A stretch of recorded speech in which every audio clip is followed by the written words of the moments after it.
Hello friends, welcome back to my channel. আবারও একটা নতুন ব্লগে তোমাদের সবাইকে স্বাগতম। শীতকালে একদিনকে আমি বাড়িতে লিট্টি চোখা বানিয়েছিলাম। তো লিট্টি চোখা বানানোর জন্য চোখাটা আমি একটু অন্যরকমভাবে বানিয়েছিলাম। সেই রেসিপিটাই অ্যাকচুয়ালি তোমাদের সাথে শেয়ার করব। লিট্টির রেসিপি আমি এর আগেও শেয়ার করেছি। আজকে লিট্টিটা অবশ্যই একটু অন্যরকমভাবে বানানো দেখতে পাবে ভিডিওতে। তো ভিডিওতে শেষে আর লিট্টি বানানোটা দেখানো হয়নি। তো বেসিক্যালি এটা চোখা রেসিপিটার জন্য আমি এই ভিডিওটা বানিয়েছিলাম। তো দেখো, প্রথমেই একটা ফ্রাই প্যানে আমি বেশ কিছু কাঁচা লঙ্কা সর্ষের তেলের মধ্যে কাঁচা গন্ধ থাকা অবস্থাতে কাঁচা লঙ্কাগুলো আর টমেটোটা দিয়ে দিলাম। আর ছোটো ছোটো ডুমো ডুমো করে কেটে রেখেছিলাম এই আলুগুলো। সাধারণত লিট্টি চোখাতে আমরা যে চোখা খেয়ে অভ্যস্ত সেটা আলু ভর্তা বা আলু সেদ্ধ করে মাখা থাকে, কিন্তু এই যে চোখাটা আমি বানানো আজ দেখাচ্ছি সেটা একটু অন্যরকম। তার মধ্যে দিয়ে দিলাম বেশ খানিকটা ধনে পাতা। ধনে পাতাটা অ্যাকচুয়ালি এর ফ্লেভারটা অনেক বেশি ইনহ্যান্স করে, তাই ধনে পাতাটা স্কিপ করলে হবে না, ব্যাস আর কিচ্ছু করতে হবে না। এটাকে একটু সামান্য নাড়াচাড়া করে এই কাঁচা গন্ধটা সর্ষের তেলে যাওয়ার আগেই জলটা ঢেলে দিতে হবে, ব্যাস। আর ওপর থেকে ছড়িয়ে দিতে হবে যখন এটা রান্না হয়ে যাবে বেশ খানিকটা সর্ষের তেল। এই রকম একটা চোখা দিয়ে লিট্টি খেয়ে কখনো দেখবেন, এটা যে কোনো বিহারি লিট্টি বা অন্যরকম লিট্টিকে বিট করতে পারে। এটা আমি খেয়েছি পার্সোনালি, তারপরেই বানিয়েছি।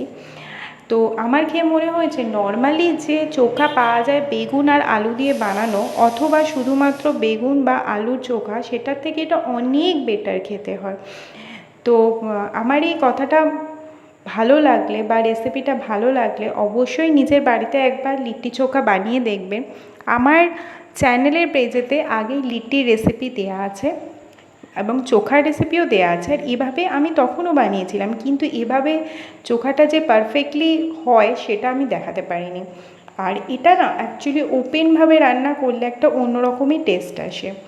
আর যেহেতু আমি একটুখানি আলু চচ্চড়ি তুলেও রাখবো, সেই জন্য এটা আলাদাভাবে রান্না করলাম। কারণ এটা যদি কুকারে দিতাম আমি, তাহলে এই পুরো আলুটা আগেই ম্যাশ হয়ে যেত। এটা আমি ঢাকা দিয়ে রান্না করব, প্রায় 20 মিনিট মতো এটাকে ঢাকা দিয়ে রান্না করেছিলাম।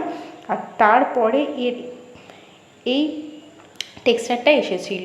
এর মধ্যে চাইলে আপনারা কাঁচা রসুনও দিতে পারেন, আর ওপর থেকে অবশ্যই সর্ষের তেল দিতে হবে। লিট্টিটা আমি ছাদে বানিয়েছিলাম, কারণ তখন শীতকাল চলছিল। এটা শীতকালে বানানো ভিডিও। ছাতুর মধ্যে প্রথমে বেশ খানিকটা জোয়ান দিয়ে দিচ্ছি, আর তার মধ্যে দিচ্ছি কাঁচা পেঁয়াজ কেটে। এর আগে আমি যে লিট্টি বানানো দেখিয়েছিলাম তাতে আমি কাঁচা পেঁয়াজ এভাবে কেটে দিইনি, তো এটা খেতে আরও বেশি ভালো লাগে, আমি বানিয়ে দেখেছি। আর দিয়েছি অনেকখানিটা রসুন কুচি। আর তারপরে সেটা আটার লেইয়ের ভেতরে ভরে, আর কিছুই না, এটাকে ভালো করে কাঠের জালেতে অথবা গ্যাসেতেও চাইলে সেঁকতে পারেন, ভালো করে সেঁকে নিলে এপিট ওপিট করে শক্ত করে, তারপরে ঘিয়ে ডুবিয়ে ওরকম একটা চোখার সাথে খেতে সে যে কি দারুণ লাগে না, কি বলবো। চাইলে আমার চ্যানেলে থাকা পুরনো লিট্টি রেসিপিটা দেখে নেবেন। আর চোখার রেসিপিটা আজকে শেয়ার করলাম।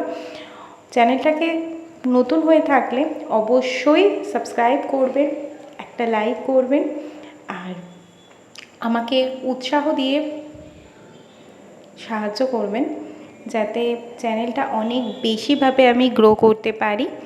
আর আপনার একটা লাইক আর কমেন্ট আমার কাছে অনেক বেশি important. Thank you to watching my video. Tata, আবার একটা নতুন ব্লগে দেখা হচ্ছে। টাটা। লিট্টির ফাইনাল লুকটা নিতে না পারার জন্য অজস্র দুঃখিত।